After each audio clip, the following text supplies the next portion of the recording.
سچ بولو خواہ کسی کو ناگوار ہو، سچے تاجر پر جنت کے دروازے بند نہیں کیے جائیں گے۔ سخی کا کھانا دوا ہے اور کنجوسی کا کھانا مرض ہے۔ شادی کرو کہ اس سے دولت بڑھتی ہے۔ شرک کے بعد بدترین گناہ خلق خدا کو پریشان کرنا ہے۔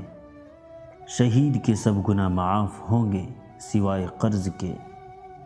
صبر ایک روشنی ہے جس سے باطل کے اندھیرے دور ہو جاتے ہیں۔ صبر ایمان سے ملا ہوا ہے جیسے سر جسم سے۔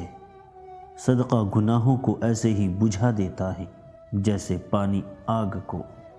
صفائی نصف ایمان ہے اور عملوں کا دار و مدار نیتوں پر ہے۔ ظالم کی مدد کرنا گویا عذاب الہی کو دعوت دینا ہے۔ عورت کی عزت شریف الطبع ہی کرتے ہیں اور اس کی اہانت کمینے لوگ کرتے ہیں۔ غصے کی حالت میں دو اشخاص اس کے درمیان فیصلہ مت کرو۔ صبر وہی ہے جسے سینے پر پہلی چوٹ لگتے وقت کیا جائے۔ صبر جنت کے خزینوں میں سے ایک خزینہ ہے۔ خدا جمیل ہے اور جمال کو پسند کرتا ہے۔ خدا بے عقل مسلمان کو پسند نہیں کرتا۔ دو مسلمانوں کے درمیان صلح کرا دینا صدقہ ہے۔ سچ بولنا نیکی ہے اور نیکی جنت میں لے جاتی ہے۔